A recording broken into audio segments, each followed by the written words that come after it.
According to a recent Instagram live video, Soulja Boy is ready to leave the rap game behind for good and concentrate on becoming an actor as his new docuseries, The Life of Draco, hits the internet. But is this the actual truth or just the next exaggeration in a long line of them? Look, on the bright side of fame, Soulja Boy's early 2000 hit Crank That would not only top the Billboard Hot 100 and get nominated for a Grammy for Best Rap Song, it would also become a piece of history and be recognized of what's likely the first viral rap track of all time. But even back then, Soulja Boy was messing with us. Do any of you even remember how you heard that song for the first time? Well, let me remind you. You probably got tricked into listening to it with a little bait and switch. Because way back in the early days of the new millennium, when programs like LimeWire were a big thing, Soulja Boy came up with the ingenious idea to upload his song to the file-sharing sites under the name of more popular singles and artists so that the listeners had no idea what they were actually downloading until his track actually came on.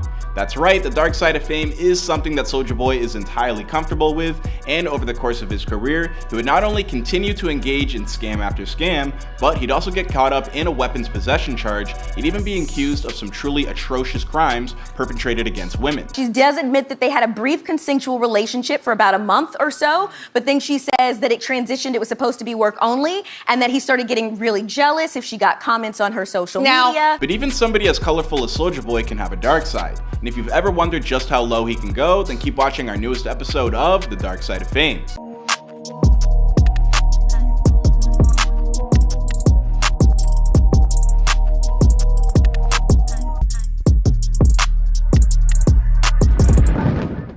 It garnered so much attention that it got on Nintendo's radar. Nintendo, he isn't.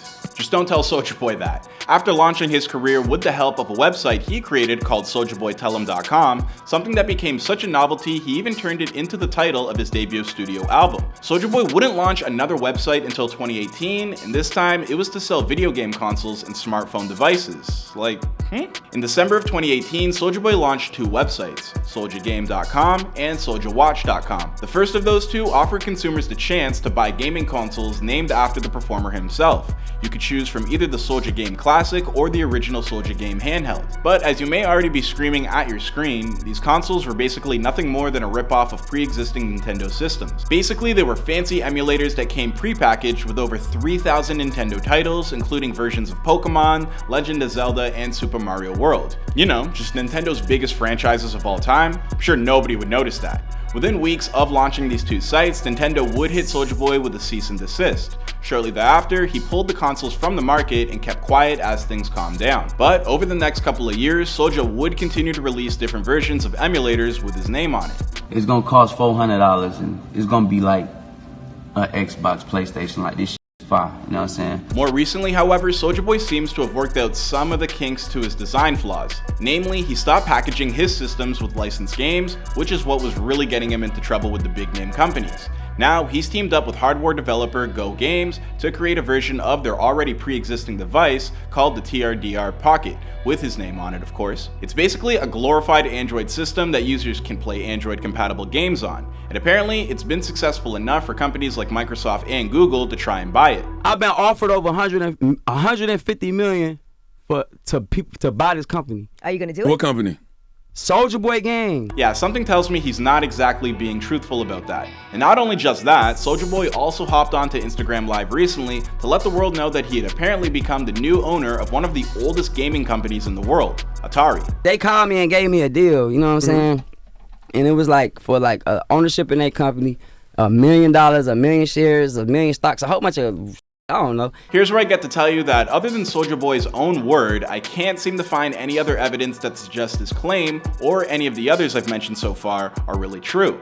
Oh, and perhaps most importantly, Atari does not agree with this either. With the amount of time that he has spent in the industry, maybe it's only a matter of time before Soulja Boy becomes a gaming mogul. But folks, that time ain't now. Now, for being honest, all of that was pretty light and interesting. I mean, the guy is a total scam artist, but at least he's an entertaining one. Well, here's where things get a lot darker. Soulja Boy's legal woes began in 2014, and that's when he was arrested on charges of carrying a loaded gun in public after cops stopped his vehicle for running a red light. Probably not something the actual owner of a big video game company like Atari or Nintendo or Sony has ever had happen to them. But I digress. At first, Soulja Boy would receive probation for what happened, but then the case would reemerge in December of 2016 after he was arrested yet again and found to be in possession of another firearm. In April of 2017, Soulja Boy pleaded no contest to 2 counts of felony weapons possession charges and 1 misdemeanor count of receiving stolen property. After almost 2 years after putting that firearm possession business behind him, or so he thought, Soulja would find his house raided by police in February of 2019, responding to a claim of kidnapping and assault on an ex-girlfriend. He'd actually been accused of assault as well by an ex-girlfriend, where she said that because she backed out of the driveway or something and got on the lawn, he got really mad, said that he assaulted her, held a gun. And while authorities wouldn't charge Soulja with those original claims of violence, they did find some ammunition, which was yet another violation of Soulja Boy's parole. He was taken into custody and received a sentence of 240 days in jail. I was considering everything, including the imposition of a midterm of 2 years. At the time of his sentencing, the judge overseeing this case told Soulja Boy that he was originally considering sentencing him to 2 years in state prison, but he decided to let the artist off the hook because of the many business opportunities Soulja Boy would miss out on. Now, I'm not sure if anybody did actually bother to show this guy any of Soulja's side hustles, because he may be singing a different tune afterwards. That's all I'm saying. Regardless, this wouldn't be the end of Soulja Boy's legal problems, not by a long shot. As troubling as much of his activity has been, by far the worst thing that Soulja Boy has ever been accused of happened recently when a former personal assistant filed a lawsuit against the rapper in early 2021 that alleges that he sexually assaulted her numerous times. In fact, her accusations don't end there. She also says that Soulja both beat her and held her hostage, according to the suit. The woman was hired by Soulja at the end of 2018, and the abuse began when the rapper sent the woman an unsolicited picture of his, Yeah, I know how much you like wieners.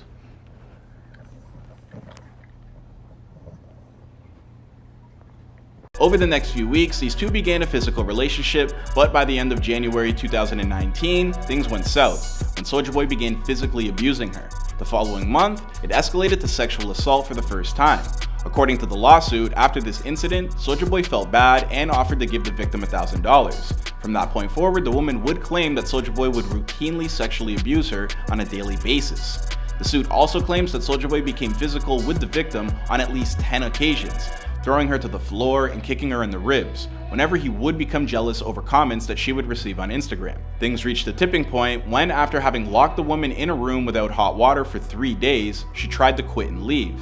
Following that, Soulja Boy attacked her so hard that she thought she was gonna die. When she finally regained consciousness, the woman ran for her life. About a month later, the victim returned to Soulja Boy's home to collect her belongings. The lawsuit ends by making it clear that throughout nearly 18 months of employment, the woman was not paid the wages that she was promised either.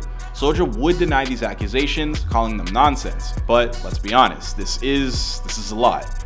Truly some horrific stuff. So Soulja Boy is saying that he didn't do it.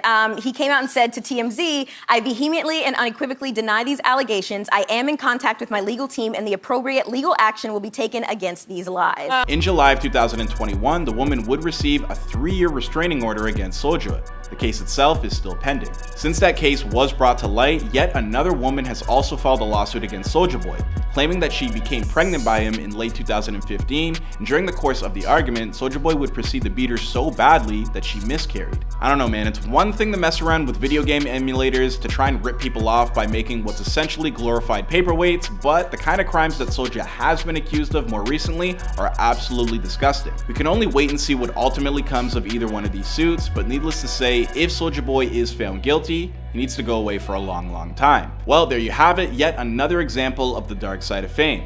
Bet you didn't think this episode was gonna wind up in such dark places, right? Soulja seemed like a goofy and likable guy, but the things he's been accused of are anything but. Let us know what you think of these accusations in the comments down below. My name is Clyde Smith, and I'll see you guys on another episode.